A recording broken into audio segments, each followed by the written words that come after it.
여러분 안녕하십니까? 다시 뵙게 돼서 반갑습니다.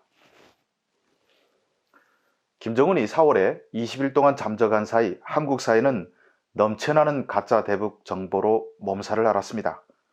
하루가 멀다 하게 김정은 사망설, 뇌사설, 중풍설, 수술설, 코로나 감염설, 심혈관 시술설 이런 것들이 쏟아져 나왔고, 심지어 김정은이 암살됐다거나 쿠데타로 축출됐다는 소문까지 퍼졌습니다.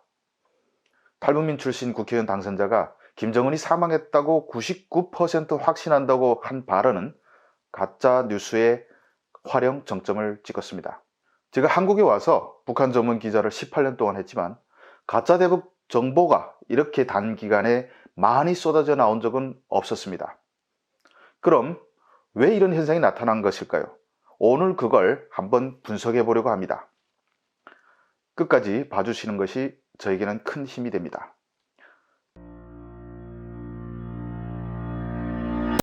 제가 5가지 요인으로 분석해 드리려고 하는데, 그런데 이게 간단히 설명이 될 수 있는 것이 아닌지라 3회 거쳐 설명을 드리겠습니다.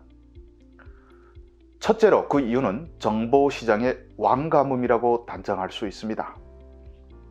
최근에 대북 휴민트, 그러니까 내부 정보원 시장은 극심한 왕가뭄에 처했다고 볼 수 있습니다. 대북 정보는 양적인 변화가 축적되면 질적으로 변화한다는 양질 전화의 법칙이 적용되는 분야이기도 합니다.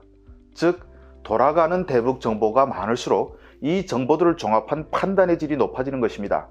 하지만 최근에는 대북 A급 정보는 보기 드물고 C급 정보도 얻기 어려운 실정입니다. 그 이유는 크게 2가지입니다. 우선 강력한 대북 제재로 지난해 12월까지 해외에 나와 있던 북한 무역일꾼 근로자 대다수가 북한으로 돌아갔습니다. 과거 20만 명에 육박하던 이들 무역일꾼들, 근로자들은 지금까지 수시로 정보를 주고받을 수 있는 중요한 대북 정보원 역할을 했고, 저하고 연락하던 사람들도 많았습니다. 그런데 지금 다 북에 들어가 버려서 연락이 안 되죠. 지금 남아있는 사람들은 외교관을 빼면 극소수인데, 외교관들은 자체로 서로 감시가 되고 또 자유롭게 인터넷과 휴대전화 사용이 되지 않다 보니까 한국과 거의 연락을 하지 않습니다. 여기에 1월 말부터 결정타가 들어왔습니다. 코로나 방역을 위해서 북한이 국경을 폐쇄한 1월 말 이후부터는 출장을 다니던 북한 주민도 없게 됐습니다.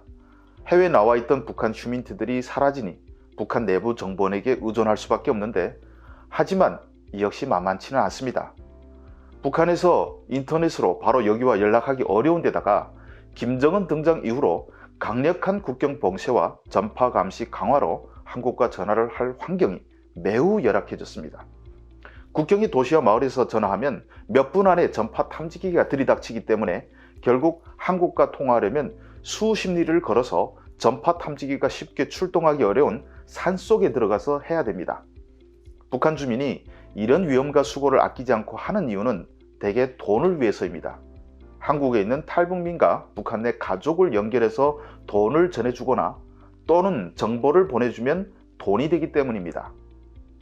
하지만 돈을 위해 전해주는 정보는 신뢰할 수가 없습니다. 즉, 북한 내부에서부터 한국의 정보 수요를 파악해서 가짜 정보를 보내줄 확률이 높은 것입니다. 여기 한국에서 이를 전해 받아 공개하는 메신저까지 사익에 사로잡히면 가짜 뉴스가 되는 것입니다. 북한에서 매일 전화를 받는다고 주장하는 대북 소식통을 저는 신뢰하지 않습니다.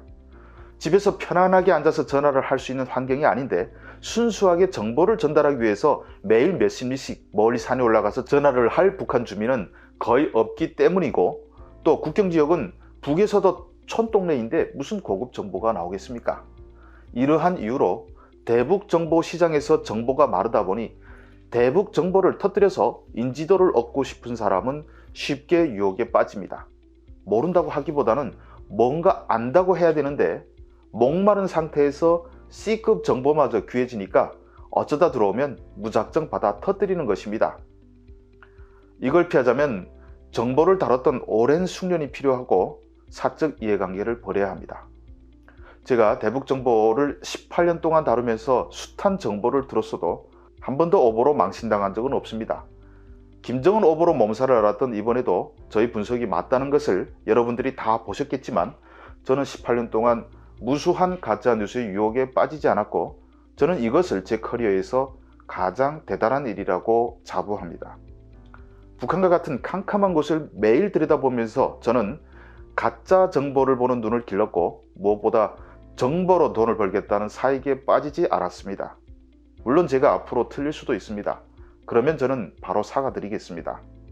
이번 경우에 북한 반탄기관 입장에서는 내부 유출자를 찾기가 매우 쉬운 환경이 만들어졌는데 슬쩍 가짜 정보를 흘리면 거의 걸러지지 않은 채 한국에서 뉴스처럼 나오기 때문입니다.